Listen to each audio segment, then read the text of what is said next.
तो क्या इजराइल पर करेगा पाकिस्तान परमाणु हमला? दर्शकों, बड़ी खबर सामने आ रही है।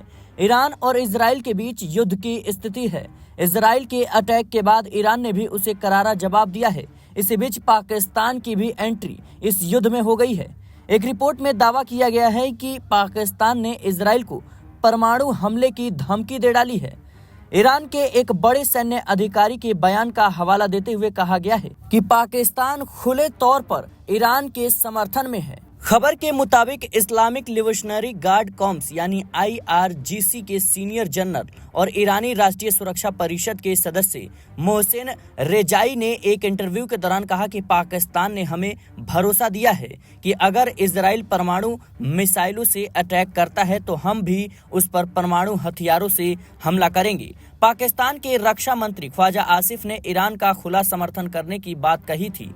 उन्होंने नेशनल असेंबली में 14 जून को कहा कि मुस्लिम देशों को इजराइल के खिलाफ एकता दिखानी चाहिए। ख्वाजा आसिफ ने कहा कि इजराइल ने ईरान, यमन और फलस्तीन को निशाना बनाया है। अगर मुस्लिम देश अब एकजुट नहीं हुए तो हर किसी का यही हाल होगा। ख्वाजा आसिफ ने यह भी कहा कि सभी मुस्लिम देशों को इजराइल के साथ सभी डिप्लोमेटिक संबंध खत्म कर देने चाहिए। उन्होंने इजराइल के खिलाफ रणनीति बनाने की भी बात कही। इजराइल ने शुक्रवार को ईरान के कई सैन्य ठिकानों पर हमला किया। उसने न्यूक्लियर पावर प्लांट को भी निशाना बनाया। ईरान ने इसका मुंहतोड़ जवाब दिया। उसने इजराइल में कई जगहों पर ड्रोन से अटैक किया। इजरायली अधिकारियों ने बताया कि ईरानी मिसाइल हमलों में कम से कम 13 लोग मारे गए हैं और 300 से ज्यादा लोग घायल बताए जा रहे हैं। लेकिन उससे भी बड़ी और चौंकाने वाली बात यह है कि इजराइल और ईरान के युद्ध के बीच पाकिस्तान की एंट्री हो गई है। पाकिस्तान ने कहीं न कहीं ईरान को यह भरोसा दिलाया है कि हम उसके साथ हैं, जरूरत पड़ने पर परमाणु हमला किया जाएगा।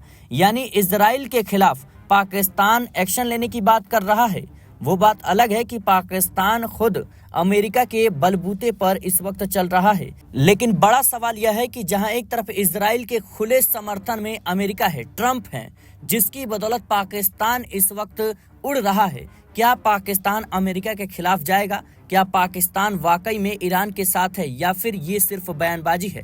फिलहाल इस रिपोर्ट को लेकर आपकी क्या राय है, हमें कमेंट बॉक्स में जरूर बताएं। देश और दुनिया की तमाम खबरों के लिए बने रहें SPN9 न्यूज के साथ।